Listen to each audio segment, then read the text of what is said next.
US के साथ अभी रिलेशंस ख़राब चल रहे हैं और ऐसा लग रहा है अगले कुछ महीनों में और ख़राब होने वाले हैं, तो उसका क्या इम्पैक्ट है इंपोर्ट एक्सपोर्ट पे? आज का जो इंडिया है वो चाइना से आगे है। अगर आप चाइना और इंडिया को पिछले 2 साल का 3 साल का कंपेयर कर लो तो इंडिया से आगे हर चीज में। और अगर मुझे इंपोर्ट एक्सपोर्ट करना है तो मेरा कोई स्पेसिफिक एजुकेशनल बैकग्राउंड भी होना चाहिए? इंडिया का जो एक इंडेक्स होता है कि इंडिया का जो average time two port material है पहुंचाने का वो 7 डेज था। चाइना का वो 2 घंटे है और वो इंडिया का कम होके 2 दिन पे आ गया है अभी। लेट्स से मेरे पास 1.5-2 लाख रुपए है और मेरे को एक कंट्री में विजिट करना है एक्सप्लोर करने के लिए कि कहाँ से मैं प्रोडक्ट्स इंपोर्ट कर सकता हूँ, तो कौन सी कंट्री मेरे को चूज करनी चाहिए? आज India second largest mobile phone का एक्सपोर्टर है। आज India third largest solar panels का एक्सपोर्टर है। 30-40 साल पहले तो चाइना और इंडिया एक ही जगह पे खड़े थे। 1990-95 की बात करें तो चाइना ने ऐसा क्या कर लिया जो वो यहाँ पे पहुंच गया और अब हम इंडिया को बोलते हैं कि चाइना को चेज करे, चाइना से सीखे? 5,000 करोड़ की इंडस्ट्री है जो ये हमारे और आपके जो बाल है ना, इनके जो विग बनते हैं, इनके जो प्रोडक्ट बनते हैं वो एक्सपोर्ट होते हैं। एक्सपोर्ट इंपोर्ट आपकी ग्रोथ को एक्सेलरेट कर देता है। 10 साल का काम 1 साल में 2 साल में हो जाता है और बड़ा काम होता है, बल्क में काम होता है। मान लीजिए मैं कोई भी बिजनेस कर रहा हूँ, लेट्स से मैं वॉचेस का बिजनेस कर रहा हूँ या ये माइक का बिजनेस कर रहा हूँ, ठीक है, तो मैं इंडिया में भी तो बेच सकता हूँ। मुझे इंडिया से बाहर एक्सपोर्ट करने की क्या जरूरत है? हर पॉडकास्ट में मैं कोशिश करता हूं कि किसी ऐसे गेस्ट को बुलाऊं जो आपके लाइफ में बहुत ज़्यादा वैल्यू ऐड कर सकते हैं। आज के गेस्ट बहुत स्पेशल थे। वैभव भाई को मैंने अहमदाबाद से बुलाया था अपने पॉडकास्ट स्टूडियो में। वैभव भाई एक कंपनी रन करते हैं जो कि बहुत ही बड़े लेवल पे इंपोर्ट एंड एक्सपोर्ट का बिजनेस संभालती है। इनके ऑफिसेज इंडिया में तो है ही, दुबई, वियतनाम और बहुत सारी कंट्रीज में इनके ऑफिस है। इन्होंने हमें स्टेप बाय स्टेप बताया कि अगर किसी को 20-30-50 हज़ार से लाख 2 लाख रुपए से इंपोर्ट एक्सपोर्ट बिजनेस शुरू करना हो, इंडिया में इंपोर्ट करना हो या इंडिया से बाहर एक्सपोर्ट करना हो, उसका स्टेप बाय स्टेप प्रोसेस क्या रह सकता है, कौन सी कंट्रीज है जिनसे हमें एक्सपोर्ट करना चाहिए या जिनसे इंपोर्ट करना चाहिए, उसका प्रोसेस कैसे रहता है, कस्टम्स का प्रोसेस क्या रहता है, कॉस्टिंग क्या रहती है, मार्जिन क्या रहते हैं, प्रॉफिट्स क्या रहते हैं। मतलब एंड टू एंड आपको इस बिजनेस के बारे में जो भी सीखना है ना, वो सब हमने डिटेल में डिस्कस किया है। एक सपोर्ट आपसे चाहिए, अगर मेरे चैनल को देखते हो इसको सब्सक्राइब कर लेना। जब आप सब्सक्राइब करते हो तो मेरे को और कॉन्फिडेंस आता है और मैं बेटर से बेटर गेस्ट आप लोगों के लिए लेके आता हूं। सो पॉडकास्ट को लास्ट तक देखना और जाने से पहले मेरे को बताना आपको ये पॉडकास्ट कैसे लगा। Stay tuned. थैंक यू वैभव भाई, थैंक यू सो मच, आप आए पॉडकास्ट के लिए। थैंक यू सर, मुझे भी बहुत अच्छा लगा आपके। मैं अभी तक वीडियो ही देखता था लेकिन आज आपसे मिलने का मौका मिला है तो बड़ी बात है। मुझे बहुत अच्छा लग रहा है और कोशिश करेंगे कि जो युवा इस पॉडकास्ट को देख रहे हैं, जिनके पास कम पूंजी है, मतलब करोड़ों रुपए नहीं है लगाने के लिए, कुछ हज़ारों या लाखों रुपए लगा के कोई बिजनेस शुरू करना चाहते हैं, उनको कुछ ऐसी टिप्स दे दें कि वो बिजनेस शुरू कर पाएँ। बिल्कुल, आज हम पूरा कोशिश करेंगे कि कम से कम इन्वेस्टमेंट में और कम से कम समय में कुछ बड़ी चीज़ें की जा सके, उस पर हम जरूर बात करेंगे। ठीक है वैभव भाई, आप सबसे ज़्यादा जो डील करते हैं वो इंपोर्ट एंड एक्सपोर्ट में करते हैं, तो पहले तो साधारण शब्दों में लोगों को ये समझा दीजिए कि इंपोर्ट एंड एक्सपोर्ट का बिजनेस क्या होता है, कैसे होता है? देखिए, इंपोर्ट एक्सपोर्ट कोई नया चीज़ नहीं है, नया बिजनेस नहीं है। ये तो हजारों साल से चल रहा है और हजारों साल तक चलने वाला है। पहले ज़माने में क्या था कि गोल्ड ही करेंसी होती थी, जो लेन देन सारा होता था, बार्टर सिस्टम था, आपको भी पता है, हजारों साल पहले। तो इंडिया से बाहर रेशम के कपड़े बहुत फेमस थे इंडिया के मसाले आज भी फेमस हैं और पहले भी बहुत फेमस थे। तो ये सब बाहर एक्सपोर्ट होता था और बदले में आता था गोल्ड, बदले में आती थी तलवारें, हथियार, ये सब बदले में आता था। और इसीलिए गोल्ड इतना था इंडिया में और अभी भी है कि इंडिया को सोने की चिड़िया बोलते थे पहले। इंडिया की करेंसी उस टाइम पे, इंडिया का जो पूरा जो इकोनॉमिक पावर है वो बहुत स्ट्रांग था उस जमाने में। उसके बाद बहुत सारे अटैक्स हुए, मुगल्स आए, अंग्रेज आए और ये सब अटैक होते चले गए और इंडिया की पोजीशन डाउन होती चलेगी इकोनॉमी वाइज। आज वापस पिछले कुछ सालों से इंडिया वापस राइज कर रहा है। जैसे आपका है राइज विद राहुल, ऐसा ही इंडिया भी अब राइज कर रहा है। और एक्सपोर्ट होता है मतलब बाहर भेजना, किसी भी चीज़ को इंडिया के बाहर एक्सपोर्ट करना, किसी भी कंट्री में भेजना। और इंपोर्ट होता है बाहर का जो माल है वो इंडिया में मंगाना। और एक्सपोर्ट इंपोर्ट ऐसी चीज़ है कि सब कुछ बंद हो सकता है, एक्सपोर्ट इंपोर्ट बंद नहीं हो सकता। एग्जाम्पल देता हूँ, कोविड के टाइम में सब कुछ बंद था, हम लोग भी बंद थे लॉकडाउन में, हमारे बिजनेस भी बंद थे, दुकानें भी बंद थी, लेकिन एक्सपोर्ट इंपोर्ट चल रहा था क्योंकि सारी दवाइयाँ बाहर जा रही हैं, वैक्सीन बाहर जा रही हैं, पीपी किट बाहर जा रही हैं, जो मास्क है वो बाहर जा रहे हैं, सैनिटाइज़र, दवाइयाँ, ये सब बाहर एक्सपोर्ट हो रही है या बाहर से मंगाई जा रही है। तो वो सारा जो ट्रांजेक्शन हो रहा था वो एक्सपोर्ट या इम्पोर्ट के थ्रू हो रहा था।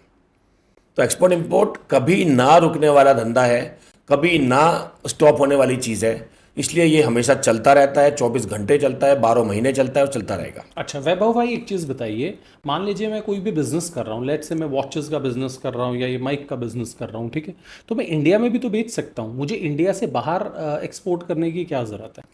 देखिए, अब मैं आपको एग्जांपल दूं कि इंडिया में जो ऑनियन होता है, इंडिया में जो चिली होती है, इंडिया में जो राइस होता है, अगर वो उसकी प्रोडक्शन इतनी ज़्यादा है कि अगर वो एक्सपोर्ट ना हो तो एक तो इंडिया में भी उसके प्राइस गिर जाएंगे, किसानों को जो वैल्यू मिलनी चाहिए वो नहीं मिलेगी।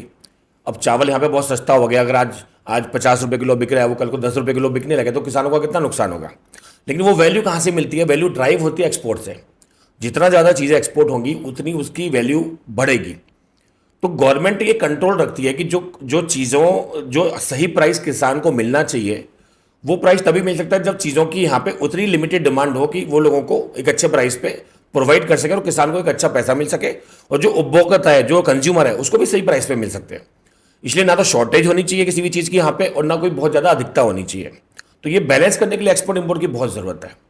अगर ज़्यादा हो गया तो एक्सपोर्ट कर दो, अगर शॉर्ट पड़ गया तो एक्सपोर्ट पे थोड़े टाइम के लिए बैन लगा दो। तो आप देखते होंगे कि कभी ऑनियन पे बैन लग जाता है, कभी राइस पे बैन लग जाता है, कभी आजकल आटे पे बैन लगा हुआ है जब से रशिया का यूक्रेन का युद्ध चल रहा है। तो एक्सपोर्ट इंपोर्ट एक रेगुलेटरी सिस्टम है प्राइस को कंट्रोल करने का, किसान को सही प्राइस दिलवाने का और उपभोक्ता को भी सही प्राइस दिलवाने का। ठीक है, ये तो हो गया देश को क्या करना चाहिए, जी गवर्नमेंट को क्या करना जी चाहिए। मैं क्यों भेजूंगा बाहर? मैं चावल प्रोड्यूस कर रहा हूँ, लेट्स जी से मेरा चावल का होलसेल का काम है, जी। मैं इंडिया में ही भेज लूँ, बाहर मैं क्यों भेजूं? मेरे को क्या फायदा है? हाँ, फायदा ये है कि जब आप बाहर की बात करते हैं, एक्सपोर्ट की बात करते हैं स्पेशली, तो एक्सपोर्ट एक बल्क बिजनेस है। आप 10 साल इंडिया में काम करेंगे, अपने बिजनेस को एक टर्नओवर पे लेके आएंगे, 5 करोड़, 10 करोड़, 20 करोड़। वो टर्नओवर अगर आप बाहर काम कर रहे हैं तो आपकी एक साल में आ सकती है। तो 10 साल में जो काम किया वो एक साल में अगर हो रहा है तो आपके 9 साल बच गए। चलो पैसा आप कमा लेंगे, लेकिन 9 साल कहाँ से लाओगे? अगर आप 9 साल बचा सकते हो इंटरनेशनल बिजनेस करके, फॉरेक्स में काम करके, तो वो एक बड़ी चीज़ है। क्योंकि इंडिया में आपने 1 लाख कमाया, वो 1 लाख है। 1 लाख आपने मलेशिया में कमाया, वो 19 लाख है। 1 लाख आपने दुबई में कमाया, वो 25 लाख है। और 1 लाख आपने यूएस में कमाया तो वो आज 90 लाख है। मेहनत उतना ही है, टाइम उतना ही है, एनर्जी उतनी है, बिजनेस उतना ही हो रहा है, लेकिन करेंसी का बेनिफिट मिल रहा है। तो इसलिए एक्सपोर्ट इंपोर्ट आपकी ग्रोथ को एक्सेलरेट कर देता है। 10 साल का काम 1 साल में, 2 साल में हो जाता है, और बड़ा काम होता है, बल्क में काम होता है। इसलिए लोग एक्सपोर्ट की तरफ भागते हैं। सारे बड़े धंधे, बड़े बिजनेस, बड़ी कंपनी एक्सपोर्ट के बिना बन ही नहीं सकती है। ठीक है, ये तो हमने बात कर ली एक्सपोर्ट की। जी अब हम बात कर रहे थे इंपोर्ट की। मान लीजिए मैं इंडिया में बिजनेस कर रहा हूँ कोई भी, तो मैं इंडिया में भी बहुत सारे सप्लायर्स हैं जिनसे मटेरियल ले सकता हूँ, तो मैं दूसरे देशों से इंपोर्ट क्यों करूँगा? बिल्कुल सही क्वेश्चन है आपका। लेकिन इंपोर्ट जो है वो भी एक बहुत बड़ा गेम है। मैं आपको बताता हूँ कैसे। अब जैसे मान लीजिए ये माइक है, आपने इस माइक का एक प्लांट लगाना है तो आपको प्रॉपर एक ज़मीन चाहिए, फिर फैक्ट्री चाहिए, फिर मशीनरी लगाएंगे, प्लांट लगाएंगे, लेबर लगाएंगे, तब जाके आपका ये माइक बनेगा। और तब जाके भी माइक की जो कॉस्ट होगी, मान लीजिए एक माइक की कॉस्ट है 1,000 रुपये। ये सेम माइक इससे भी अच्छी क्वालिटी का 1,000 वाला माइक, 1,000 वाली क्वालिटी का जो यहाँ पे बना रहे हैं आप, उससे भी अच्छी क्वालिटी का माइक आप 100 रुपये में इंपोर्ट कर सकते हैं। चाइना से, वियतनाम से, ताइवान से, थाईलैंड से, बहुत सारे कंट्री, मलेशिया है, जहाँ पे ये बनता है बहुत सस्ते में। जब आप इंपोर्ट कर रहे हैं तो ना तो आपको प्लांट लगाना है, ना आपको मशीनरी चाहिए, ना आपको लेबर चाहिए, ना आपको स्टाफ चाहिए, ना आपको कुछ चाहिए। एक ऑर्डर देना है, एक फ़ोन करना है कि भाई ये माइक चाहिए, इतनी क्वांटिटी में चाहिए, मंगा लो, आ गया। तो प्लांट लगाने में 50 लाख, 1 करोड़ का खर्चा क्यों करना है अगर आपका शिपमेंट सीधा आ सकता है उससे कम प्राइस में।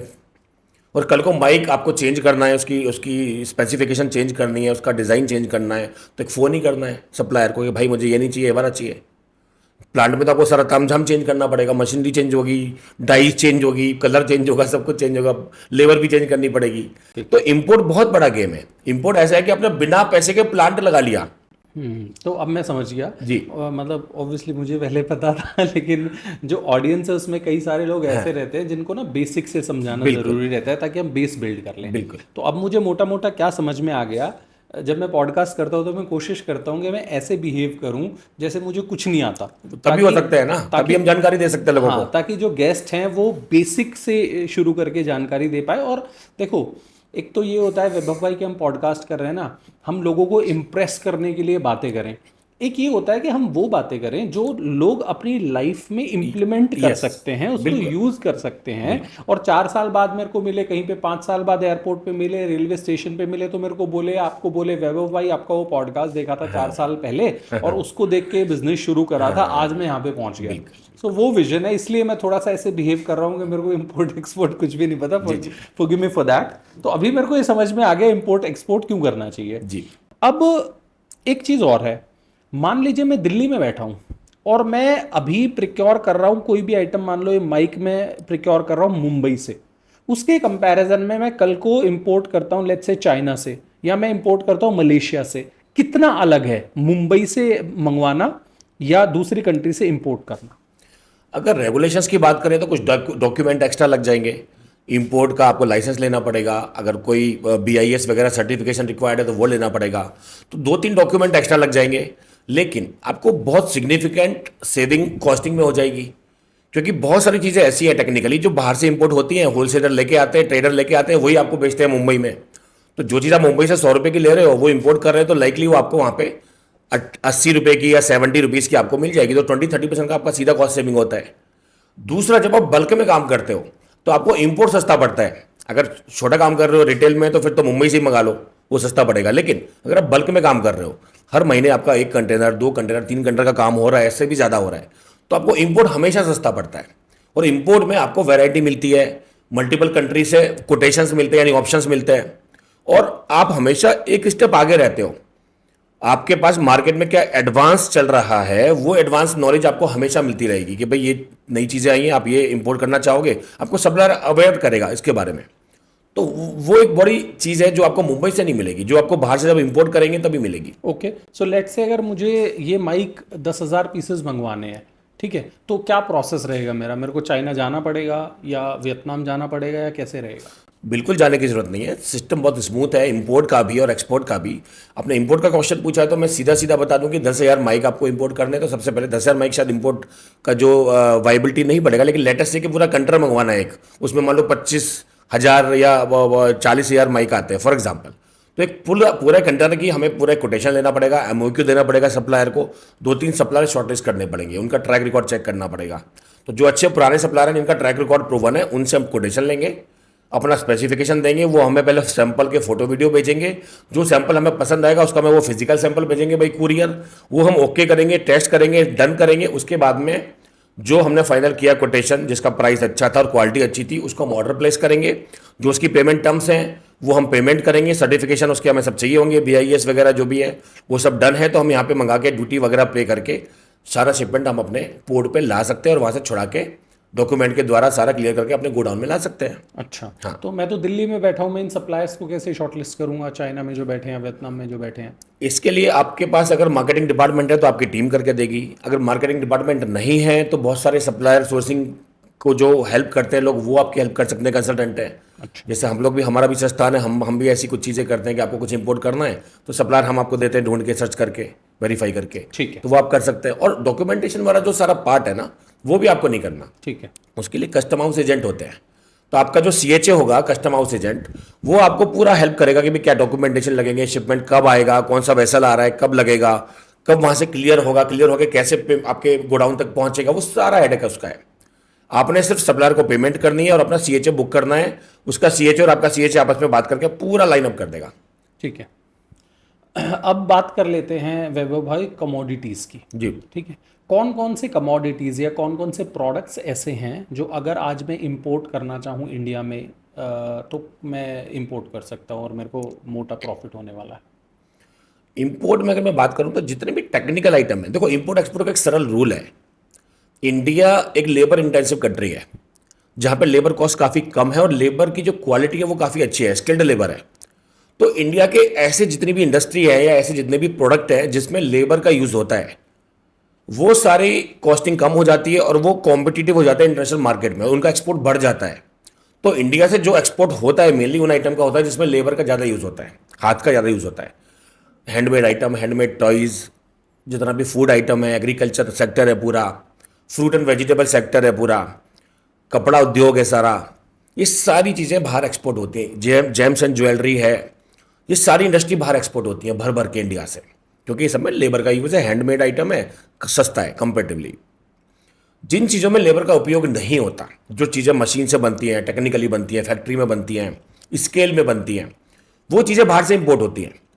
तो जितनी भी चीज़ें ऐसी हैं, जैसे माइक का आपने एग्जांपल लिया, लाइट है ना, रिकॉर्डिंग है, कैमराज है, मोबाइल है, फ़ोन है, एसेसरीज है, चार्जर है, केबल्स हैं, एसी है, फैन है, ये सब में लेबर का यूज़ नहीं होता, ये सब मशीनों से बनती हैं। तो ये सारी चीज़ें बाहर से इंपोर्ट होती हैं, क्योंकि इसमें अभी इंडिया ने उतना स्केल अप नहीं किया है। अब कर रहा है लेकिन अभी तक नहीं था। तो ये एक बेसिक फंडामेंटल है। तो इंपोर्ट चीज़ें जो होती हैं वो सब टेक्निकल आइटम है, जो सारी एसेसरीज हैं जिनमें हैंडमेड आइटम का यूज़ नहीं होता है, वो सब इंपोर्ट हो रहा है। और एक्सपोर्ट वो हो रहा है जिसमें हैंडमेड आइटम, जिसमें लेबर का उपयोग ज़्यादा होता है, वो सारी चीज़ें एक्सपोर्ट हो रही है। बेसिक रूल है। वंडरफुल, बहुत अच्छे से समझ में आया वैभव भाई मेरे को। मुझे लग रहा है जो पॉडकास्ट को देख रहे होंगे लोग, उनको बहुत वैल्यू मिल रहा होगा। जी अब हम बात कर लेते हैं कंट्रीज़ की। जी। मुझे लेट्स से इंपोर्ट करना है इंडिया में कोई चीज़ें, तो कौन से कंट्रीज़ में चूज़ करूँ डिफरेंट प्रोडक्ट्स के लिए?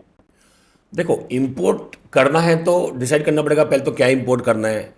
अब जो बैटरीज हैं, जो मोबाइल फ़ोन एसेसरीज हैं, जो टेक्निकल आइटम है, कैमरा, लाइट और ये सब चीज़ें हैं, इंटीरियर डिज़ाइनिंग, फर्नीचर, ये सब में 2-3 कंट्री का बहुत बड़ा एक उद्योग चलता है मैन्युफैक्चरिंग का, जहाँ पे चीज़ें सस्ती मिलती हैं। नो डाउट चाइना इसमें से एक है, वियतनाम भी है, मलेशिया भी है, थाईलैंड भी है, इंडोनेशिया भी है और कोरिया भी है। ये सारे कंट्री में सस्ता प्रोडक्शन है, मास प्रोडक्शन है। और सबसे सस्ता ऑब्वियसली चाइना पड़ता है, चाइना का बहुत बड़ा प्रोडक्शन है, इन सबसे आगे है। लेकिन जब क्वालिटी वाइज बात आती है और जहाँ पे हेल्थ की बात आती है, तो जो हेल्थ के इम्प्लांट हैं, हेल्थ केयर आइटम्स हैं, वो जापान से भी आते हैं, कोरिया से भी आते हैं। तो जो डेली उपयोग की चीज़ें हैं वो चाइना, ताइवान वगैरह से आती हैं। और जो बहुत ही कॉन्शियस वाले आइटम है, महंगे आइटम है, मेडिकल इक्विपमेंट वगैरह, वो सब जापान से, कोरिया से भी आते हैं। तो ये सब कंट्री है मेनली जहाँ से इंपोर्ट होता है। अफ्रीका से दालें वगैरह आती हैं, अफ्रीका एग्रीकल्चर है, बहुत बड़ा हब है, तो सोयाबीन वहाँ से इंपोर्ट होता है, काजू वहाँ से इंपोर्ट होता है, दाल वहाँ से इंपोर्ट होती है, सारी अरहर की और ये सारी जितनी भी दाल आती है। ठीक है, राइस का इंडिया बहुत बड़ा हब है, तो राइस इंपोर्ट नहीं होता, राइस एक्सपोर्ट होता है। ठीक है बट ये सारी चीज़ें इंडिया में इंपोर्ट होकर आती हैं सब कंट्रीज से। वैभव भाई, आप तो बहुत सारे प्रोडक्ट्स में डील करते हैं, बहुत सारे लोगों को देखा भी होगा डील करते हुए।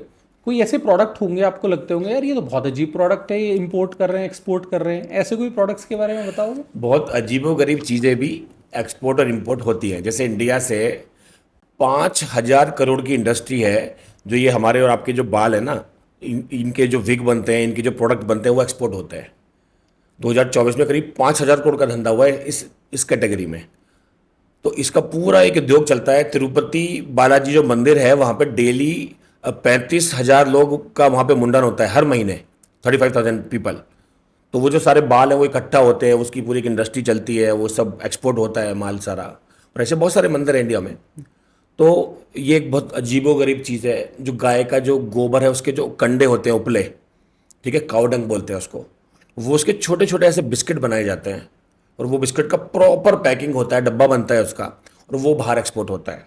और वो यूज़ होता है हवन सामग्री में, पूजा में, ज्योत जलाने में, क्योंकि इंडियंस तो सब जगह पे हैं और गुजराती बहुत सारे, बहुत सब जगह पे हैं। तो वो सब एक्सपोर्ट होता है। तो ऐसी बहुत सारी चीज़ें हैं जो बहुत अजीब सुनने में लगेंगी आपको, लेकिन एक्सपोर्ट होती है। जी। वैभव भाई, हम चाइना चाइना बार बार बोल रहे हैं, है ना?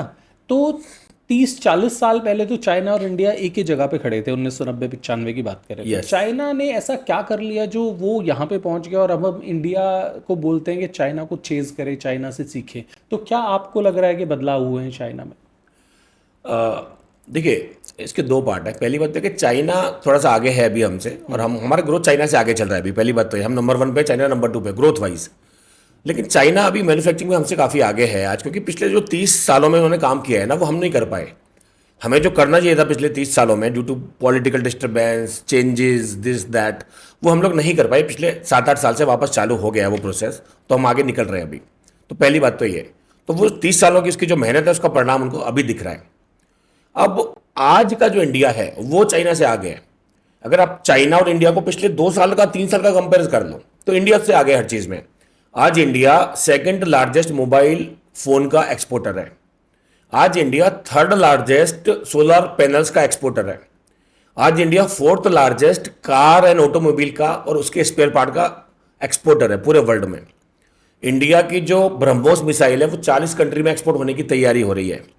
इंडिया का जो डिफेंस है उसका 70% इन हाउस प्रोडक्शन हो रहा है, जो बाहर एक्सपोर्ट होने की तैयारी हो रही है। इंडिया के जो मेट्रो कोच बन रहे हैं वो भैया ऑस्ट्रेलिया एंड कनाडा में एक्सपोर्ट हो रहे हैं। बना हम रहे हैं, एक्सपोर्ट वहां पे कर रहे हैं। मतलब कोई सोच नहीं सकता था कि कनाडा और ऑस्ट्रेलिया जैसे कंट्री हमसे माल खरीदेंगे, तो वो आज इंडिया का लेवल है। तो पिछला कुछ समय पे जो काम नहीं हुआ उसका परिणाम है कि आज हम उस लेवल पे हम नहीं है, लेकिन अब जो काम हो रहा है पिछले 10 सालों में उसका रिजल्ट आपको दिखेगा आने वाले टाइम में। अच्छा। जी। ओके वैभव भाई, हम वापस आते हैं एक्सपोर्ट की जो बात कर रहे थे। मुझे ये क्लिक हुआ कि अगर ये इतना एक्साइटिंग है, इंपोर्ट करना है एक्सपोर्ट करना और इतना पैसे वाला धंधा है, तो लोग इसमें जा क्यों नहीं रहे हैं? बहुत सारे लोग नहीं करते इंपोर्ट एक्सपोर्ट का काम। मैं एक एग्जांपल देता हूँ आपको कि यहाँ पे बहुत सारे सप्लायर, मैन्युफैक्चरर, एक्सपोर्टर बैठे हुए हैं। एक्सपोर्टर तो नहीं कहूँगा क्योंकि एक्सपोर्ट नहीं किया अभी तक उन्होंने, लेकिन मैन्युफैक्चर सप्लायर बैठे हुए हैं जिनका माल बाहर एक्सपोर्ट हो सकता है। अब उनको बहुत सारे ऑफर्स आते हैं, डील्स आती हैं बाहर से, बाहर कंट्रीज से, जो वहाँ के बायर्स हैं, और वो बोलते हैं कि हमें आपका माल चाहिए, हमने आपका प्रोफाइल देखा, हमने आपका B2B पर प्रोफाइल देखा, हमें आपका मटेरियल चाहिए। तो बायर कहता है कि आप हमें माल भेजो, हम आपको पेमेंट करेंगे। और सप्लायर बोलता है कि नहीं, हम पहले भी कर चुके हैं लेकिन हमारा पैसा फंस जाता है, तो पहले आप पैसा भेजो फिर हम माल भेजेंगे। तो बहुत सारी ऐसी चीज़ें होती हैं कि लोगों को ट्रस्ट नहीं आता एक दूसरे पे, और लोग पहले कुछ ना कहीं कुछ धोखा खा चुके हैं, गड़बड़ हो चुका है, तो लोग डरते भी हैं। तो लोगों को वो सही नेटवर्क, सही सिस्टम कैसे फॉलो करना है, वहाँ पे अवेयरनेस की बहुत कमी है। अब इस सिस्टम को मैं अगर ऐसा बोलूँ कि बैंकिंग के थ्रू एक LC सिस्टम होता है, यहाँ का जो सप्लायर है, एक्सपोर्ट कर सकता है जो बंदा, वो अगर बैंक में जाके अपना शिपमेंट स्टार्ट कर दे और उसके डॉक्यूमेंट बैंक में सबमिट कर दे, उस सामने वाला जो बायर है वो LC इशू कर दे इसको, और वो अपने बैंक में सारा पेमेंट ऐड कर दे उसके बैंक में, और दोनों बैंक आपस में कम्युनिकेट करके उसको ट्रांजैक्शन को स्मूथली स्टार्ट कर दें, तो उसका एक्सपोर्ट भी हो जाएगा, उसको इंपोर्ट भी हो जाएगा, पैसा भी सारा सेफ रहेगा दोनों का, और इस पूरे LC के प्रोसेस के थ्रू सारा काम आसानी से हो जाएगा। लेकिन ना तो इसको अवेयरनेस है, ना उसको LC के थ्रू जाना है, और आपस में ये जो गैप आते हैं, ये जो अवेयरनेस का गैप है, इसकी वजह से काफ़ी सारा काम रुका होता है।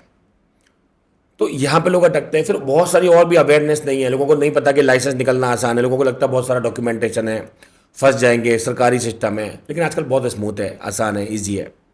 हमारा एक्सपीरियंस रहा है कि मतलब लोग 1-1, 2-2 महीने में एक्सपोर्टर बन जाते हैं, स्टार्ट कर देते हैं और आगे बढ़ जाते हैं। लेकिन जो पुराना माइंडसेट है उससे बाहर निकलना पड़ेगा। अच्छा।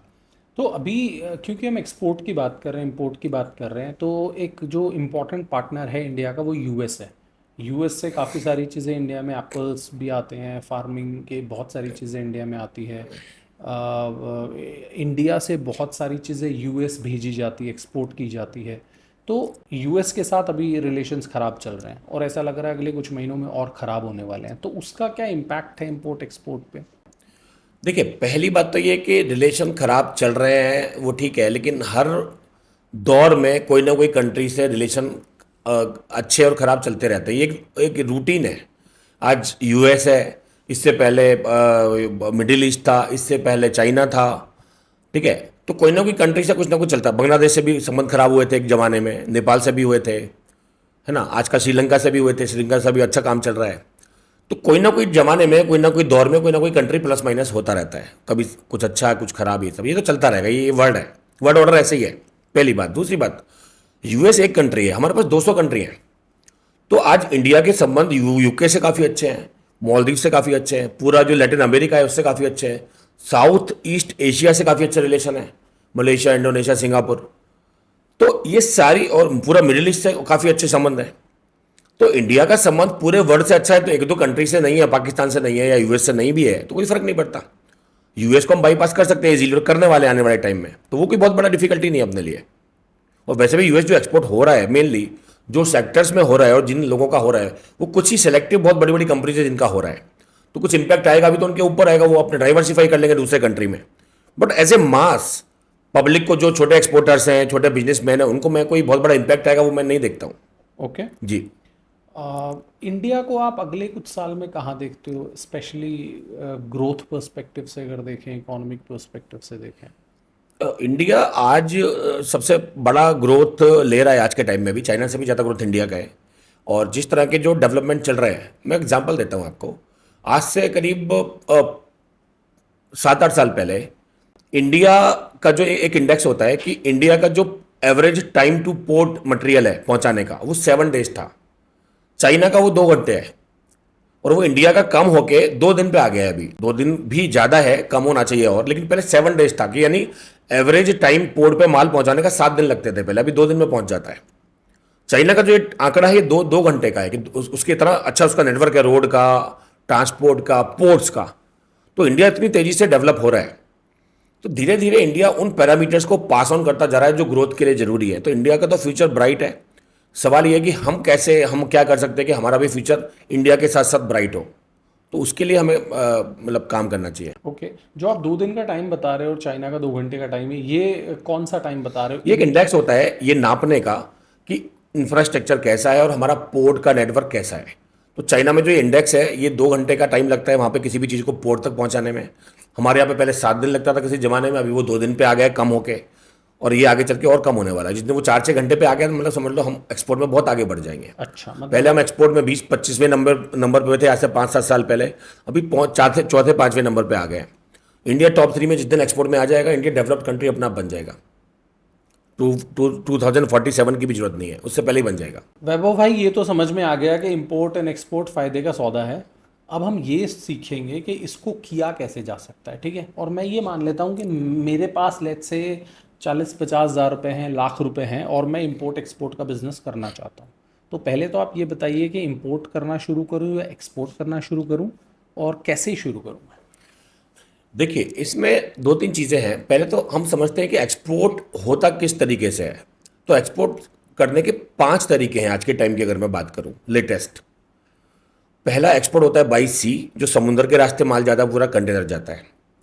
एक होता है बाई रोड, वो भी बाई रोड कंटेनर जाता है जो लैंड कनेक्टेड कंट्रीज हैं, जैसे नेपाल है, भूटान है, बांग्लादेश है, श्रीलंका तो नहीं है।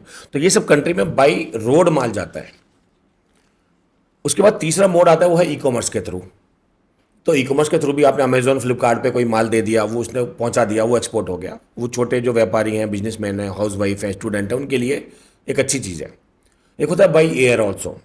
तो मालदीव्स अपने माल भेजना है, श्रीलंका अपने माल भेजना है, यूके अपने भेजना है, तो ये सब बाई एयर जाता है, ठीक है। तो और एक होता है 5वें नंबर का बाई सर्विस एक्सपोर्ट। सर्विस में कुछ नहीं जाता, सिर्फ सर्विस जाती है आपकी। आप यहाँ बैठे हैं, आपने दुबई में किसी के साथ बैठ के पॉडकास्ट कर लिया जूम पे, उसकी रिकॉर्डिंग आ गई आपके पास, पॉडकास्ट कंप्लीट हो गया, उसने आपको पेमेंट कर दिया डॉलर्स में फॉर एग्जांपल, तो ये आपका एक्सपोर्ट हो गया, टेलीकम्युनिकेशन हो गया। आपने यहाँ बैठे हैं, आपने उसका Google, Facebook, Instagram account manage कर लिया यहाँ बैठ के, वो आपका सर्विस एक्सपोर्ट हो गया। अगर वो आपको डॉलर में पेमेंट कर रहा है तो वो आपका सर्विस एक्सपोर्ट हो गया। ये 5 तरीके हो गए, by sea, by road, by air, by e commerce and service export. अब आपकी क्या कैटेगरी है, आपका के पास अगर कोई प्रोडक्ट है, अगर कोई सर्विस है, तो उस हिसाब से आपको चूज करना पड़ेगा। सर्विस है तो कुछ करना ही नहीं है, सीधा सर्विस एक्सपोर्ट होगा। अगर कोई प्रोडक्ट है तो वो प्रोडक्ट कौन कौन से कंट्री में जा रहा है, पहले वो रिसर्च करनी होगी। हर प्रोडक्ट हर कंट्री में नहीं जाता, लेकिन हर प्रोडक्ट 20-25 कंट्री में तो जाता ही है। तो कौन से 20-25 कंट्री में आपका प्रोडक्ट जा रहा है या जा सकता है, और उसमें से कौन से टॉप के 2-3 कंट्री है जहां पर फोकस करना है। उसके बाद उन कंट्री में अपने को कुछ अच्छे होलसेलर, सप्लायर, बायर अपने को ढूंढने हैं जो उस प्रोडक्ट में काम कर रहे हैं। उनसे कनेक्ट करना है, उनको बताना है कि भाई हमारा प्रोडक्ट है, उनको मेल डालने हैं, फ़ोन पे बात करनी है, हो सके तो मिलना है उनको जाके फिजिकली। जरूरी नहीं कि उनके कंट्री में जाके मिलना पड़े, अपने बहुत सारे एक्सपो लगते हैं जहाँ पे वो लोग भी आते हैं, हम भी जाते हैं, वहाँ मिल सकते हैं। तो उनसे मुलाकात करके या उनसे मीट करके या उनसे मेल डाल के कोटेशन निकालने हैं, अपना कोटेशन उनको भेजना है, उनको आपकी क्वालिटी, प्राइस समझ में आएगा तो वो आपसे बात करेंगे। ये प्रोसेस जब आप फॉलो करते जाएंगे तो आपको ऑर्डर्स मिलते जाएंगे, उनको ऑर्डर को आपको एग्जीक्यूट करना है, आपका बिजनेस स्टार्ट हो जाएगा। और यही प्रोसीजर है, चाहे कोई छोटी कंपनी हो, चाहे कोई बड़ी कंपनी हो, चाहे कोई छोटा व्यापारी हो, चाहे कोई बड़ा व्यापारी हो। Process is simple and same in this only. Find country, find buyer, connect them, pitch them your product, pitch them your price, convince them and start. Simple. ये तो हो गया एक्सपोर्ट। एक्सपोर्ट। इंपोर्ट इसका रिवर्स है। जो product आपको चाहिए import करना है, उसके लिए आपको पहले सप्लायर ढूंढने हैं, पहले कंट्री ढूंढना है एक्चुअली। उन कौन से कंट्री में कौन से सप्लायर बैठे हैं उनसे कनेक्ट करना है, फिर कोटेशन लेना है। अब जिसका MOQ कम है, यानी मिनिमम ऑर्डर क्वांटिटी कम है, और जिसका प्राइस कम है, उससे डील कर लो। अगर आपको ताइवान से कोटेशन आया, एक वियतनाम से आया, एक मलेशिया से आया, एक चाइना से आया, ताइवान का सबसे कम है, उसकी जो MOQ है वो भी सबसे कम है। बाकी कह रहे 1 लाख प्रोडक्ट बनाने पड़ेंगे, मंगाने पड़ेंगे। वो बोले नहीं, मैं आपको 25,000 भी दे दूंगा, तो मैं पहले 25,000 इंपोर्ट करूंगा MOQ, क्योंकि मेरी इन्वेस्टमेंट कम लगेगी। तो उस सप्लायर से फिर मुझे डील करना है, बात करना है, उसको मुझे फिर प्रॉपर पेमेंट डालना है, उससे बुक करना है माल, मेरे को एक सीएचए हायर करना है, सीएचए मेरा माल लेके आएगा मेरे पोर्ट पे, माल लेके मेरे गोडाउन में पहुंचाएगा। तो ये पूरा प्रोसीजर हो गया। सब कुछ ऑटोमेटिक है, सिस्टमेटिक है। एक बार करने जाएंगे, एक बार कर लिया, जिंदगी भर कर पाएंगे। ओके। शुरू में स्ट्रगल है, बाद में इजी। पहला प्रोसेस, पहला जो शिपमेंट है वो ही आपका एक लर्निंग पॉइंट है। एक बार आपने एक शिपमेंट कर लिया इंपोर्ट का या एक्सपोर्ट का, उसको कॉपी पेस्ट करना है पूरी जिंदगी। ओके, तो वैसे प्रॉफिटेबल कौन सा और इजी कौन सा है? इंपोर्ट करना ज़्यादा प्रॉफिट? नहीं, प्रॉफिटेबल दोनों है। अगर आपका इंपोर्ट, अगर आप किसी चीज़ के यहाँ पे डिस्ट्रीब्यूटर है, आपका मान लीजिए लाइट का यहाँ पे काम है, आप लाइट के बहुत बड़े डिस्ट्रीब्यूटर हैं, तो लाइट का डिस्ट्रीब्यूशन कैसे होगा कि आप किसी होलसेलर से ले रहे होगे यहाँ पे और आगे बेच रहे होगे। अब आपको लाइट में अपना ब्रांड लॉन्च करना है, तो आप किसी अच्छे ताइवान वगैरह के, चाइना वगैरह के किसी अच्छे सप्लायर से कॉन्टैक्ट कर लो। उसको बोलोगे मुझे लाइट यहाँ पे रेगुलर चाहिए, मेरे पास यहाँ पे मार्केट है, मैं डिस्ट्रीब्यूट ऑलरेडी कर रहा हूँ, मेरी शॉप है, गोडाउन है, वेयर हाउस है, शोरूम भी है, तो मुझे मेरे नाम पे बना के दो। आपने अपना नाम लॉन्च कर दिया, ABCD ब्रांड है मेरा, ये चलेगा। अब आपका माल ABCD ब्रांड में बन के आ रहा है। अब मजे की बात क्या है सर, यहाँ पे जो आप माल ले रहे हो पीछे 100 रुपए का, वो आगे आप 120 रुपए का बेच रहे हो, तो 120 रुपए का आपके पास कस्टमर ऑलरेडी है। जब आप इंपोर्ट करोगे तो जो 100 रुपए का आप ले रहे हो वो इंपोर्ट होएगा 80 रुपए का, तो जो 20 रुपए का मार्जिन था सीधा आपका 40 रुपए हो गया। यानी आपका बिजनेस 100% की उससे ग्रोथ हो गया, डबल हो गया धंधा आपका सिर्फ इंपोर्ट करने से। तो ये इंपोर्ट का इंपैक्ट है। और अगर मुझे इंपोर्ट एक्सपोर्ट करना है तो मेरा कोई स्पेसिफिक एजुकेशनल बैकग्राउंड भी होना चाहिए कि भाई ये चीज़ें तो आपको आनी चाहिए? नहीं, देखो धीरू भाई का क्या बैकग्राउंड था, उन्होंने सिल्क का एक्सपोर्ट स्टार्ट किया था बिना कोई बैकग्राउंड के, बिना कोई एजुकेशन के। पेट्रोल पंप पे तो तेल भरते थे, पेट्रोल भरते थे, वहाँ से छोड़ के आगे चलो अपना धंधा करना है। फिर वो उन्होंने सिल्क में गए पहले, सिल्क के बाद में उन्होंने और दूसरी चीज़ें की, प्लास्टिक, ग्रेन्यूल्स, वो सब स्टार्ट किया। उसके बाद हुआ अडानी, आज इतना बड़ा नाम है, इतने बड़े बिजनेसमैन, उन्होंने कौन सी पढ़ाई करी है? 10वीं 12वीं पास भी नहीं है मुश्किल से। ग्रेजुएट है। हाँ, ग्रेजुएट हैं, सिंपल ग्रेजुएट हैं। और उसके बाद उन्होंने कोल से स्टार्ट किया इंपोर्ट, सबसे पहले कोरिया से कोयल इंपोर्ट किया था, पहला ट्रांजेक्शन ये था उनका। और फिर आज एक्सपोर्ट इंपोर्ट में इतने बड़ा नाम है, और अभी तो पूरा बहुत सारा काम कर रहे हैं, पूरे वर्ल्ड में उनकी खदानें हैं, ऑस्ट्रेलिया में उनकी माइंस हैं। तो एजुकेशन बहुत बाद में आती है जब आप बिजनेस में, मार्केट से बड़ा टीचर कोई नहीं है। मार्केट में अगर आप उतरे हुए हैं, बिजनेस कर रहे हैं, तो उससे बड़ा MBA कुछ नहीं है। वो MBA आपको कोई नहीं करा सकता जो आपको मार्केट करा रहा है, अगर आप बिजनेस में एक बार उतर गए कमिटमेंट के साथ में। ओके, तो देखो सुनने में आसान लग रहा है वैभव भाई, लेकिन आई एम श्योर करने में उतना इजी नहीं होगा। तो थोड़ा सा गाइडेंस मेरे को मिल जाए, मेंटोरशिप मिल जाए, उसका क्या प्रोसेस हो सकता है? हमारे पास देखो दो तरह के लोग आते हैं। एक तो वो आते हैं जिनके पास जीरो लेवल से इनको स्टार्ट करना है, सेटअप करना है। जॉब कर रहे थे हम लोग, या हम अभी हाउस वाइफ है, या हम अभी स्टूडेंट है, पढ़ाई कर रहे हैं, लेकिन हमें बिजनेस करना है, स्टार्टअप खड़ा करना है। स्टार्टअप नाम बहुत चल भी रहा है आजकल, तो हमें स्टार्टअप करना है। हमारे पास अभी बिजनेस का कोई बैकग्राउंड नहीं है, नॉलेज नहीं है। मेरे पापा भी जॉब करते थे, मैं भी जॉब करता हूँ, और मुझे जॉब अभी करनी भी पड़ेगी, मेरी ज़रूरतें हैं, लेकिन मुझे साथ में बिजनेस सेटअप करना है। ऐसे बहुत लोग आते हैं हमारे पास, जीरो लेवल वाले, हाउस वाइफ है, स्टूडेंट है, जॉब वाले हैं, फ्रेशर्स हैं। तो उनको हम लोग एक एक मॉडल है हमारा, उसको हम लोग बोलते हैं GSP plan, guaranteed shipment plan. तो उनको हम 3 फेज में पूरा एक्सपोर्ट इंपोर्ट कराते हैं, सिखाते हैं और कराते हैं। 3 फेज है। फेज 1 में हम उनको ट्रेनिंग देते हैं ऑनलाइन, उनको पूरा बेसिक्स क्लियर करते हैं। जैसे आज हमने बहुत सारी बातें की, लेकिन 1 घंटे में हम कितनी बातें कर लेंगे इस बारे में? तो उनका पूरा करीब 15 घंटे का पूरा ट्रेनिंग होता है। 4 सेशन होते हैं 3-4 घंटे के, तो 12-15 घंटे की उनकी पूरी ऑनलाइन टीचिंग होती है फेज 1। इसके बाद उनको कॉन्फिडेंस आ जाएगा कि हाँ भाई हमें अभी सब कुछ पता है। फेज 2 में हम उनका पूरा बिजनेस का सेटअप करते हैं, उनके सारे डॉक्यूमेंट रेडी करते हैं A to Z। अब गवर्नमेंट सारे डॉक्यूमेंट के हाथ में है, और गवर्नमेंट का प्रोसीजर थोड़ा सा यहाँ पे अभी भी लेंदी है, तो लोग 6-6 महीना 1-1 साल लगा देते हैं खाली गवर्नमेंट के साथ उलझने में ही। हमारी टीम इतनी एफिशिएंट है कि वो सारा काम 2 महीने में ख़त्म कर देती है। सारे डॉक्यूमेंट आपके 2 महीने में रेडी हो जाएंगे, और 2 महीने के बाद में आप शिपमेंट करने के लिए तैयार है। ये फेज 2 हो गया। फेज 3 में हम आपको कुछ शिपमेंट करवाते हैं।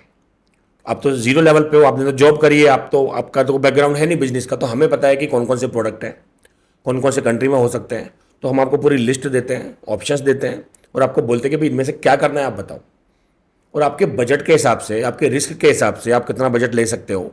आप बोलोगे मुझे 5 लाख लगाने हैं, 10 लाख लगाने हैं, 2 लाख लगाने हैं, 1 लाख लगाने हैं, मतलब 25,000 से भी आप स्टार्ट कर सकते हो। 25-50 हज़ार से भी आप स्टार्ट करना चाहो तो हमारे पास वो भी ऑप्शन होते हैं, क्योंकि हमें पता है हमने आपको एक दो बार चीज़ें करवा दी प्रैक्टिकली, कुछ शिपमेंट करा दिए, फिर आप अपने आप ही करने लग जाओगे। फिर आप बड़ा इन्वेस्टमेंट भी कर सकते हो, फंडिंग भी ले सकते हो, बाहर से भी ले सकते हो, बैंक से भी ले सकते हो। तो ये पूरी जर्नी होती है उन लोगों के लिए जो जीरो लेवल वाले आते हैं। दूसरी कैटेगरी वो आती है जो बिजनेसमैन है, जो बिजनेस कर रहे हैं, धंधा कर रहे हैं 2 साल 4 साल 10 साल 15 साल से। अब उनको बाहर जाना है, एक्सपोर्ट में जाना है, अब उनको ग्लोबल लेवल पे एक्सपेंड करना है, उनको बाहर अपने ब्रांड लॉन्च करने हैं। तो उनके लिए अलग अलग प्रोसीजर है, उनके लिए अलग अलग सिस्टम है कि उनको हम लोग पूरा पहले उनका पूरा प्रोसेस समझते हैं, उनका प्रोडक्ट समझते हैं, उसकी पिच क्या है, उसकी क्वालिटी क्या है, और वो क्वालिटी कौन कौन से कंट्री में चलेगी वो रिसर्च करते हैं।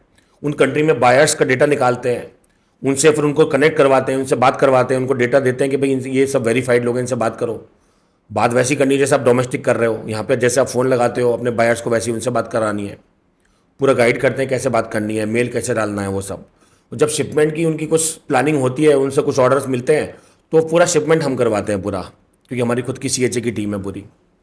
तो जो तैयार लोग हैं, जिनका बिजनेस चल रहा है, प्रोडक्ट रेडी है, अच्छा है, बाहर जा सकता है, उसका एक्सपोर्ट बढ़ाने में हेल्प करते हैं, एक्सपोर्ट में लाते हैं उनको। और जो जीरो लेवल वाले हैं उनको पूरा सेटअप तैयार करके उनको प्रैक्टिकल करा देते हैं, तो बस हो गया तैयार।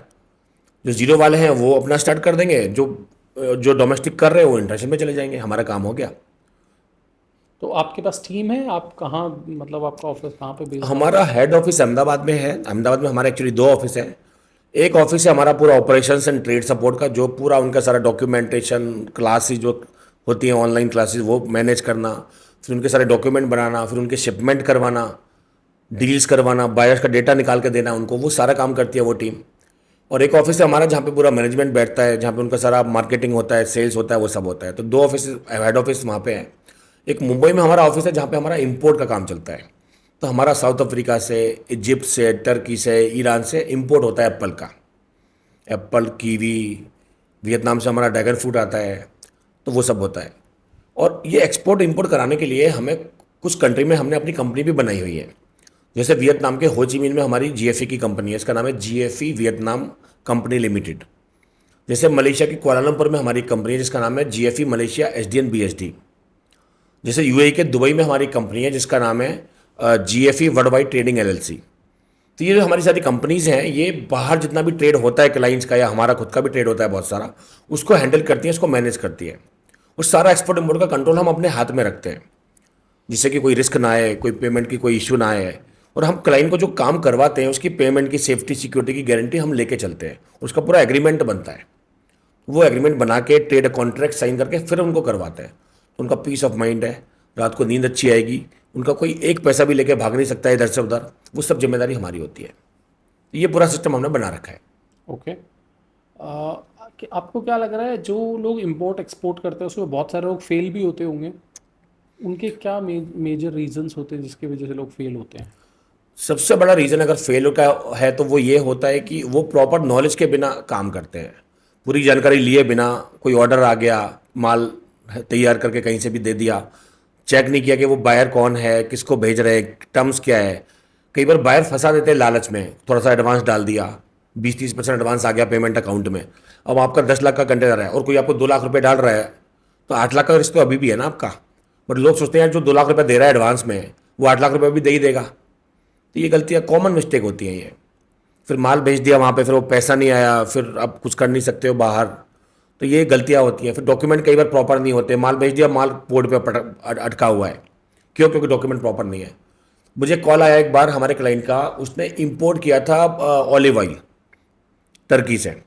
अब टर्की से ऑलिव ऑयल का एक सर्टिफिकेट लगता है, वो उन्होंने लिया ही नहीं था। अब यहाँ पे माल पोर्ट पे अटका हुआ है। जब अटक गया, जब उनका कॉल आया हमें, तो पता चला कि मैंने कहा यार आप पहले बता देते तो हम आपको पहले बता देते डॉक्यूमेंट क्या लगते हैं।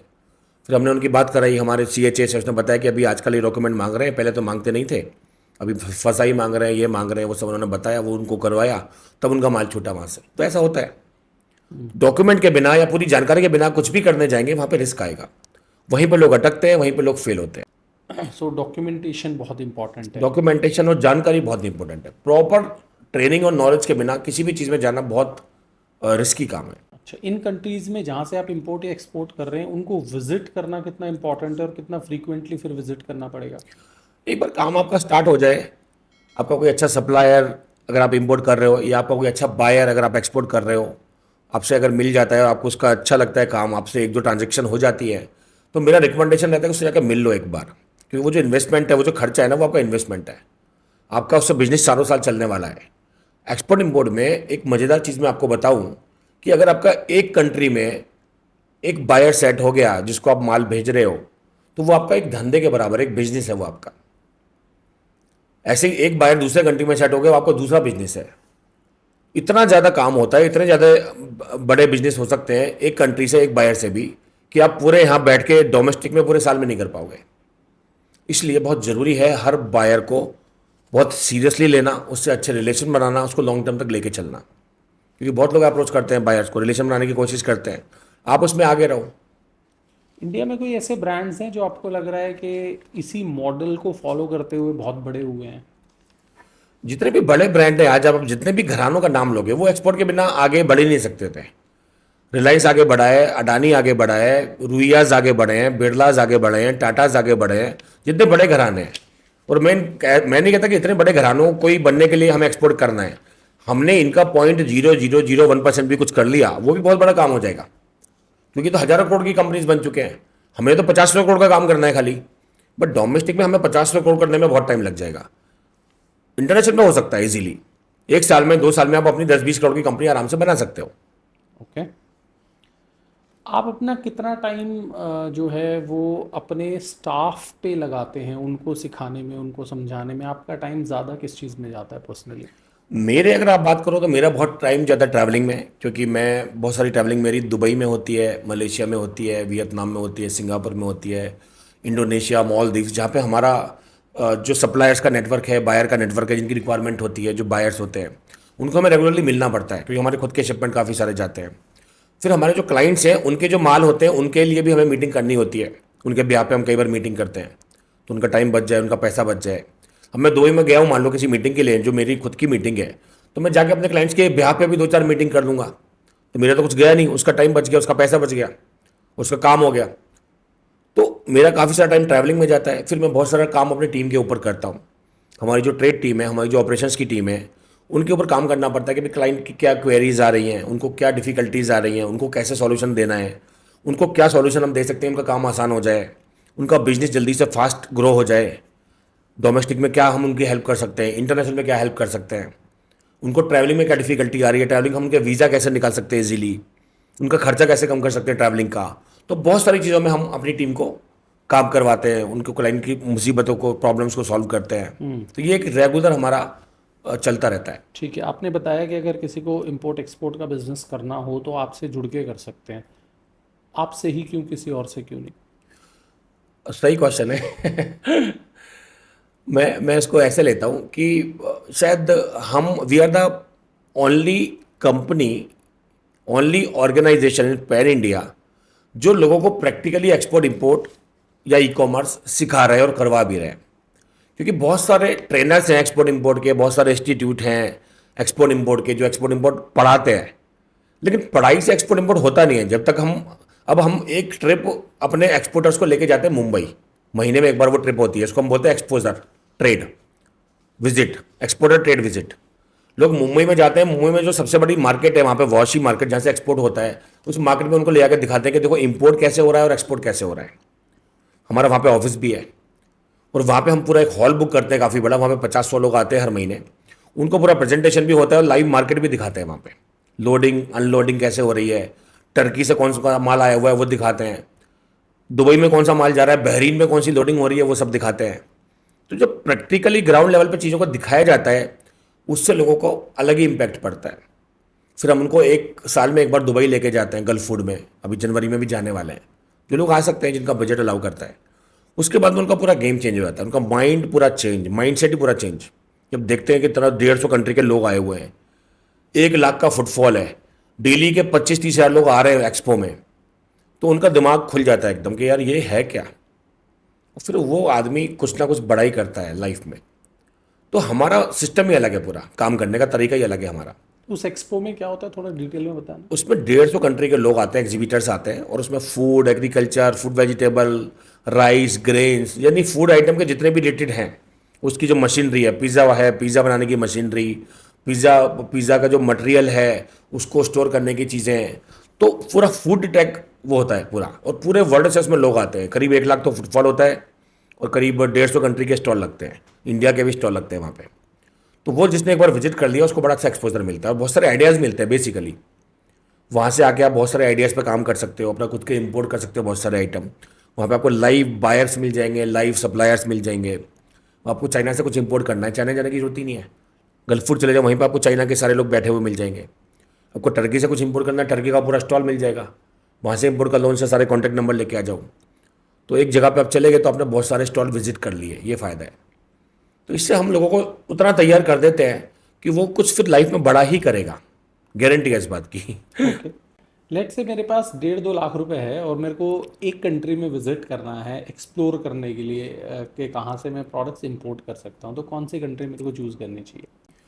मेरे ख्याल से दुबई में गल्फ फूड कर सकते हो, मुश्किल से 1 लाख के अंदर अंदर आपका पूरा ट्रिप बन जाएगा। 5-6 दिन आप रह के आओगे, घूम के आओगे, और उस ट्रिप में आपको जो गल्फ फूड में जो एक्सपोजर मिलेगा वो काफ़ी अच्छा आपके काम लगेगा।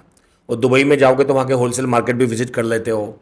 वहाँ का जो पूरा दुबई का जो पूरा मार्केट है वो देखने में मिलेगा। वहाँ पे बायर्स भी आपको मिल जाएंगे डायरेक्ट, उनसे डील करके आ सकते हो, मिल के आ सकते हो, उनके कार्ड लेके आ सकते हो, और आगे चल के अपना बिजनेस भी स्टार्ट कर सकते हो। ओके। तो वो एक वर्थ है, मतलब अगर 1 लाख रुपए का बजट है तो आप दुबई में जा सकते हो। फिर सिंगापुर में एक अच्छा लगता है, फा करके लगता है फूड एक्सपो करके, वो आप जा सकते हो। तो सिंगापुर की बहुत सारी कंपनी, मलेशिया की, वियतनाम की कंपनी, इंडोनेशिया की कंपनी, तो आसपास के कंट्री के सारे लोग वहाँ पे आते हैं। फिर जर्मनी में एक लगता है अनुगा करके, वो बहुत अच्छा एक्सपो है, वो 1.5-2 लाख का बजट में लग जाता है सारा। तो अनुगा जा सकते हो इस जर्मनी में। तो ये 3-4 अच्छे एक्सपो जहाँ पे हम रिकमेंड करते हैं। वैभव भाई, आप कई साल से बिजनेस कर रहे हैं, जीएफई चला रहे हैं आप, उसके बारे में थोड़ा और डिटेल में बताइए। कैसे आपने अचीव, क्या क्या अभी तक आपने अचीव किया है पिछले कुछ सालों में, और क्या आपके फ्यूचर के प्रोस्पेक्ट्स है, क्या आप चाह रहे हैं आगे करना? देखिए, हमने अचीवमेंट में अगर मैं बात करूँ तो हमने एक छोटे से लेवल से स्टार्ट किया था। पहले हम लोगों को खाली ट्रेनिंग देते थे, सिखाते थे एक्सपोर्ट इंपोर्ट करना। अपना तो करते ही थे हम शुरू से ही, अभी भी कर रहे हैं। उसके बाद में हमें पता चला कि सीखने से कुछ होता नहीं है। सिखा तो बहुत लोग रहे हैं, अभी भी सिखा रहे हैं, तो सिखाने से कुछ होगा नहीं, कुछ करना पड़ेगा। मैं एग्जांपल दूँ आपको कि अगर आप एक किताब पढ़ लो, बुक पढ़ लो कि भाई how to swimming, do swimming, और उसमें पूरा पढ़ दिया जाए कि कैसे हाथ चलाते हैं, पैर चलाते हैं, सांस कैसे लेते हैं, पानी में कैसे जाते हैं, बाहर कैसे आते हैं, वो बुक पढ़ के आप एक अच्छा ऐसे तो लिख सकते हो स्विमिंग के ऊपर, लेकिन स्विमिंग नहीं कर सकते। तो हम भी वही कर रहे थे पहले, और हमारे आजकल बहुत सारे जितने लोग हैं वही करते हैं। तो हमने एक चीज़ को पकड़ा कि नहीं भैया ऐसे नहीं होगा, कराना पड़ेगा, हाथ पकड़ के सिखाना पड़ेगा, साथ में लेके। तो हमने लोगों को साथ में लेना स्टार्ट किया। हमने लोगों को प्रैक्टिकली उनके पहले डॉक्यूमेंट बनाने स्टार्ट किए, और फिर उनको अपने साथ ले जाना स्टार्ट किया विजिट पे, टूर्स पे, मीटिंग्स पे, और उनको प्रैक्टिकली कराना स्टार्ट किया शिपमेंट। कुछ लोगों के पास पैसे बहुत कम होते थे, अभी भी ऐसे लोग आते हैं जो बहुत कम पैसे लेके आते हैं, तो उनको कुछ नहीं होता तो हम अपने साथ पार्टनरशिप में काम करा देते हैं कि भाई हमारा एक शिपमेंट जा रहा है 15 लाख रुपए का, 20 लाख रुपए का, उसमें लगा तो दो आपको 2, 4, 5 लाख रुपए लगाने हैं, 50 हज़ार भी लगाने हैं। तो उसमें जो बेनिफिट होगा वो शेयर कर लेंगे आपको, लेकिन आपको पूरा एक्सपोजर मिल जाएगा। तो हमने ऐसे सिस्टम तैयार किए कि आपको प्रैक्टिकली करना है तो ही सीखोगे आप। उसके लिए हमने भैया बहुत सारा काम किया, बहुत मेहनत की हमारी टीम ने। और ये जो हमने बाहर सारे सेटअप बनाए, बाहर कंपनीज खोली, इसमें बहुत इन्वेस्टमेंट गया हमारा। करीब 5 करोड़ रुपए का इन्वेस्टमेंट हमारा ये 4-5 कंट्री में लगा हुआ है। दुबई का जो वेयर हाउस है उसकी कॉस्ट हमें साल की आती है 2.5 लाख दिरहम, करीब 62 लाख रुपए साल का कॉस्ट आता है। दुबई का जो ऑफिस है उसका हमारा करीब 1.5 लाख रुपए का साल का कॉस्ट है। 1.5 लाख रुपए मतलब करीब 50 लाख रुपए का कॉस्ट पड़ गया सब मिला के। तो 1 CR का खाली दुबई का कॉस्ट है हमारा साल का। तो ये जो हमने 4-5 करोड़ की इन्वेस्टमेंट की है बाकी सब कंट्री में मिला के, हम अपने क्लाइंट को ना तो ये इन्वेस्टमेंट करने देना चाहते हैं, हमारे थ्रू काम करें, आपका वो पैसा बचाओ, और 4-5 कंट्री में बिंदास काम करो हमारे भरोसे पे, हमारे ट्रस्ट पे। ना आपको वो गलतियां करनी है जो हमने स्टार्टिंग में की थी। हमने लोगों पर ट्रस्ट जल्दी कर लिया, हमने जल्दबाजी में काम कर लिया, हमने गलत लोगों से काम कर लिया, पैसा फंस गया, माल फंस गया, क्लियर नहीं हुआ टाइम पे। वो गलतियां क्लाइंट को नहीं करने देंगे। और जो टाइम हमने लगाया है, 10 साल हमने लगाया है, तो हमारे पास आज कोई आता है जिसका 1 साल का एक्सपीरियंस है, हम उसको बोलते थे 1 साल का एक्सपीरियंस नहीं है, तुम्हारा 11 साल का एक्सपीरियंस है, क्योंकि 10 साल हमारा ऐड कर लो। जो नेटवर्क हमने बनाने में टाइम लगाया है 7-8 साल, दुनिया भर के CHAs, custom house agent, suppliers, freight forwarders, buyers, packing units, markets, wholesale market, ये सब में जो हमने नेटवर्क बनाने में टाइम लगाया है 4-5 साल का, ये हमारे क्लाइंट को हम डे वन पे प्रोवाइड कर देते हैं। क्लाइंट हमारे पास आता है, पूछता है सर मैं मलेशिया जा रहा हूँ, मुझे कहाँ कहाँ पे जाना है, क्या विजिट करना है, हम उसको सब बता देते हैं। उसका टाइम बच गया, पैसा बच गया। तो 4-5 ट्रिप में उसको जितना नॉलेज होता है वो एक ट्रिप में हो जाता है। किसी को दुबई जाना है कि सर मुझे मार्केट विजिट करना है, कौन सी मार्केट में चला जाऊँ, मेरा ये प्रोडक्ट है, कि आप एक काम करो वहाँ चले जाओ, मुर्शिद बाजार चले जाओ, या आप अलराज चले जाओ, या आप अलवीर चले जाओ, वट एवर। तो क्लाइंट को नेटवर्क का फायदा दे दिया तो उसका बहुत सारा टाइम बच गया, पैसा बच गया। तो ये एक अचीवमेंट हमारा रहा है जिससे हमने अपना भी फायदा किया, और हमसे जो लोग जुड़े हुए हैं, क्लाइंट हैं, मेंबर्स हैं, एसोसिएट हैं, पार्टनर्स हैं, उन सबका भी फायदा हुआ। तो ये एक अचीवमेंट भैया हम कह सकते हैं। वंडरफुल। ये तो आपके अचीवमेंट हो गए, इससे लोगों के क्या फ़ायदे हुए हैं? कोई ऐसा केस लोगों को बताना टाइम चाहें? बच गया, लोगों को पैसा बच गया, जल्दी स्टार्ट हो गया। एक्सपीरियंस जो 1 साल का था वो 11 साल हो गया 1 साल में ही हमारे साथ जुड़ते ही। जो नेटवर्क 5 साल बनने में लगता, 7 साल बनाने में लगता, वो डे वन पे बन गया। जो आदमी आज मेहनत करके 7-8 साल की मेहनत करके किसी मुकाम पे पहुंचा है इंटरनेशनल बिजनेस में, हम किसी भी नए आदमी को डे वन पे लाके खड़ा कर देते थे उस लेवल पे, तो उसके 7-8 साल बचा दिए हमने। तो ये एक अचीवमेंट है, हमारे साथ जुड़ने का लोगों को ये फायदा है। और जो भी काम होता है वो सेफ्टी के साथ होता है। पेमेंट की सेफ्टी की गारंटी हम लिख के देते हैं कागज पे। वो पूरे इंडिया में कोई नहीं करता, पूरे वर्ल्ड में कोई नहीं करता। वो वही कर सकता है जिसके हाथ में पूरा कंट्रोल हो, जिसकी कंपनीज हो बाहर, जिसका सेटअप हो, जिसने इन्वेस्टमेंट लगाया हुआ हो। हमने सब किया हुआ है तो हम वो कागज पे लिख के देते हैं, एग्रीमेंट बना के देते हैं कि आपका जो भी शिपमेंट हमारे थ्रू हो रहा है उसकी पेमेंट की सेफ्टी की जिम्मेदारी, गारंटी हमारी है। ओके। उससे क्लाइंट सेफ हो गया, उसको नींद अच्छी आएगी, उसका पैसा कहीं जाएगा नहीं और उसका कॉन्फिडेंस बढ़ेगा, वो बहुत बड़ा काम करेगा कल को आगे चल के। तो ये लोगों को फायदा है हमारे साथ जुड़ने का भैया। ग्रेट। वैभव भाई, बहुत ही इंटरैक्टिव और इंटरेस्टिंग और इन्फॉर्मेटिव पॉडकास्ट था। एंड आई एम श्योर जिन लोगों को एक डायरेक्शन चाहिए उनको डायरेक्शन मिल गई ही होगी। और अगर वो और ज़्यादा उसमें डिटेलिंग चाहते हैं या इंपोर्ट एक्सपोर्ट का बिजनेस शुरू करना चाहते हैं, आई एम श्योर आपके डिटेल्स हम डिस्क्रिप्शन में डालेंगे, दे कैन जी, रीच आउट टू यू। जाने से पहले वैभव भाई, कोई 2-3 टिप्स आप यूथ को देना चाहेंगे कि कैसे वो अपनी लाइफ में सक्सेसफुल हो सकते हैं, कैसे आपके बिजनेस में सक्सेसफुल हो सकते हैं? जी, बिल्कुल देना चाहूँगा। और ये मैं अपने एक्सपीरियंस से देना चाहूँगा कि जो भी देख रहे हैं इस पॉडकास्ट को, चाहे वो यूथ हैं, चाहे वो यूथ नहीं भी हैं, चाहे वो हाउस वाइफ हैं, चाहे वो लेडीज़ हैं, चाहे वो जेंट्स हैं, चाहे वो 65 साल के हैं, चाहे वो 15 साल के हैं। 2-3 टिप्स ये हैं कि पहले तो सारा गेम माइंडसेट का है। आपके पास, आपके माइंड में भगवान ने वो सारी शक्तियाँ दे दी हैं, जो आप चाहो वो कर सकते हो। तो पहली बात तो ये है कि जो आप चाहो वो कर लोगे, सिर्फ अपना माइंडसेट तैयार रखो, पहली बात। दूसरी बात ये कि जो करना है आज से स्टार्ट करो। ये बहाने मत बनाओ कि अभी तो मेरी एज ज़्यादा है, अभी तो मेरी एज कम है, अभी तो मेरी पढ़ाई चल रही है, अभी तो मैं बच्चों को देख रही हूँ, अभी तो मेरी जॉब चल रही है, अभी तो मेरे पास टाइम नहीं मिल रहा है। जो करना है आज से स्टार्ट करना पड़ेगा। एक छोटा स्टेप आज लो, थोड़े थोड़े स्टेप लेने स्टार्ट करो, वहाँ से स्टार्ट होगी तो ज़रूर आप कल तक एक मुकाम पे पहुँचोगे। आज एक छोटा प्लांट लगाओगे, छोटा पौधा लगाओगे किसी चीज़ का, तो कल को वो बड़ा पेड़ बनने ही वाला है। कभी देर सवेर होगी, कभी पानी नहीं दिया जाएगा, कभी आंधी तूफान आ जाएगा, वो पेड़ आगे गिर जाएगा, फिर वापस सीधा करना पड़ेगा, चलता रहेगा, लाइफ है। लेकिन प्लांट तो लगाओ। लोग प्लांट लगाने का इंतजार कर रहे होते हैं कि नहीं मैं करूंगा, बस पढ़ाई खत्म हो जाए, बस बच्चों की शादी हो जाए, बस मेरा जो जॉब चल रहा है वो जरा सेटल हो जाए, बस मैं ये जॉब एक बार छोड़ दूं यार, ये मेरे को इससे बाहर निकलना है फिर करूंगा। ये सब चक्कर में पड़ोगे, कभी नहीं कर पाओगे। जो करना है आज करना है, अभी करना है, एक छोटा स्टेप आज लेना है। एक प्लांट लगा के छोड़ दो, प्लांट अपना ग्रो होता रहेगा। और थोड़ा सा प्लांट ग्रो हो जाता है ना, फिर उसको जरूरत नहीं है आपकी, ना आपके पानी की, ना आपकी किसी चीज़ की, ना आपके खाद की, वो अपना ग्रो होता रहेगा। थोड़ा सा बिजनेस ला के छोड़ दो, फिर आपको अपने आप उसके लिए टाइम मिलेगा। रात को, दिन को, संडे को, सैटरडे को टाइम मिलता रहेगा। सुबह 8:30 बजे जब इंडिया में 8:30 बजते हैं, तो वियतनाम और मलेशिया में 10 बज रहे होते हैं, ठीक है ना, 11 बज रहे होते हैं, तो वहाँ पे मार्केट खुल चुका होता है। जब रात को यहाँ पे 6-7 बजे काम बंद हो जाता है, तो दुबई में 4 बजे होते हैं, वहाँ पे काम चल रहा होता है। तो आपके वर्किंग आवर से पहले और आपके वर्किंग आवर के बाद में भी बहुत सारा काम हो सकता है इंडस्ट्रियल कंट्रीज में, जब आप ग्लोबल लेवल पे काम करते हो, क्योंकि टाइम डिफरेंस होता है। संडे सैटरडेज भी काम होता है बहुत सारे कंट्रीज में। दुबई में संडे को काम चालू रहती है बहुत सारी कंपनी, क्योंकि फ्राइडे बंद है। तो डिपेंड करता है, अगर आप करना चाहते हो तो रास्ते बहुत सारे हैं। तो ये मैं कहना चाहता हूँ आज सभी लोगों को जो ये पॉडकास्ट देख रहे हैं, आज से स्टार्ट करो, एक छोटा प्लांट लगा के छोड़ दो, बिजनेस आगे बढ़ता जाएगा, ग्रोथ आगे होता जाएगा और आगे एक मुकाम जरूर हासिल होगा। Thank you so much. बहुत ही इन्फॉर्मेटिव पॉडकास्ट था, दोबारा से बोल रहा हूँ।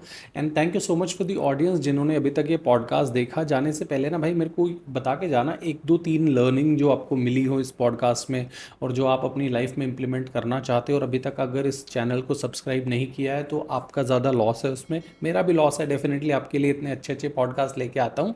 बट फॉलो दिस चैनल, मैं बहुत अच्छे अच्छे पॉडकास्ट लाने की कोशिश करता हूँ आपके लिए। और आप मुझे बताएं आपको ये पॉडकास्ट कैसे लगा, और अगले पॉडकास्ट में मुझे कौन से गेस्ट को लाना चाहिए। Thank you so much for watching this podcast till the end. Thank you, bye.